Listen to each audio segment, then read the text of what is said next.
projet qui concerne un autre travail qui est loin des compétences, qui est loin du programme. Et parfois, vous allez essayer de faire l'exercice.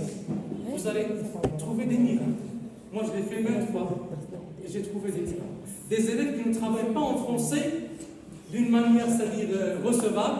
Je ne vais pas dire nul parce que ça, nul, médiocre, c'est une classification. C'est ce qu'on appelle la constante macabre.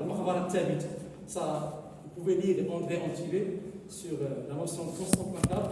C'est très intéressant parce que c'est une classification qui tue soit l'initiative de nous en tant qu'acteurs pédagogiques ou bien de l'apprenant lui-même.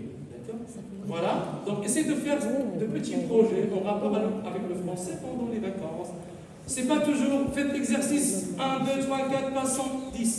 C'est pas toujours, ça donne pas vraiment les résultats escomptés. Exhorter les élèves à avoir les auxiliaires de travail, manuel de conjugaison, dictionnaire, ouvrage de grammaire, ainsi de suite.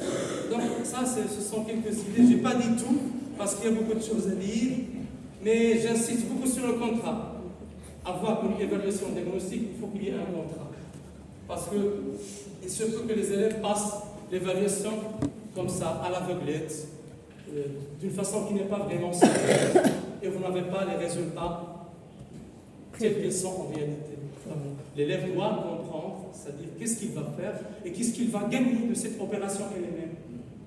Il va se situer par rapport à son profil d'entrée, par rapport à ce qu'il a étudié en primaire, par rapport à ce qu'il a étudié en première année, en deuxième année, d'accord ? Voilà. Donc ce sont les idées opérationnelles qu'on peut vraiment concrétiser sur le réel.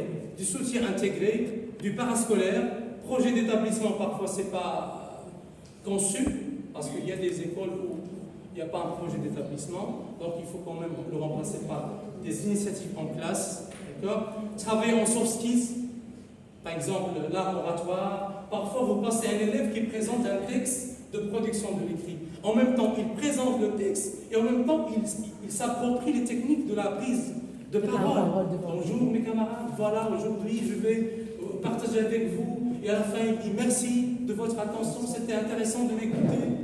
Et un peu de gestuel, un peu de corps. Donc ça, il y a toujours le disciplinaire, mais en même temps, il y a ce qui est technique, ce qui est soft skills, ce qui est apprentissage parallèle. Merci beaucoup.